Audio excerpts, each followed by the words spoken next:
सबसे तेजी से बढ़ती अर्थव्यवस्था के रूप में भारत की स्थिति और मजबूत अनुमान पीछ छूटे, सर पर दौड़ी इकोनॉमी। वित्त वर्ष 2023-24 के दौरान देश की अर्थव्यवस्था 8.2% की रफ्तार से बढ़ाए। इससे देश की स्थिति दुनिया में सबसे तेजी से बढ़ती प्रमुख अर्थव्यवस्था के रूप में और मजबूत हो गई।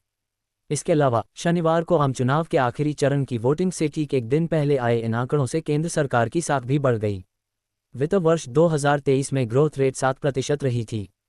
जनवरी मार्च तिमाही में जीडीपी ग्रोथ 78% रही। कई 2% से बढ़ी इकोनॉमी वित्त वर्ष 24 में एनराटग एजेंसी अनुमान लगा रही थी कि चौथी तिमाही में विकास दर 7% या इससे कम रह सकती है। वित्त वर्ष 2023-24 के लिए भारत की जीडीपी ग्रोथ आरबीआई के अनुमान से भी 1.2 परसेंटेज पॉइंट अधिक रही। वित्त वर्ष 2023-24 में कार्ड प्राइसेज पर जीडीपी 295.36 लाख करोड़ रुपये करीब $3.5 ट्रिलियन रही। भारतीय इकोनॉमी के अगले कुछ वर्षों में $5 ट्रिलियन तक पहुंचने का अनुमान लगाया जा रहा है। पेज 18। 7.8% जीडीपी ग्रोथ जनवरी मार्च तिमाही में। पीएम बोले, ये तो ट्रेलर है। 2023-24 TFRST जीडीपी आंकड़े हमारी अर्थव्यवस्था में मजबूत गति को दर्शाती हैं।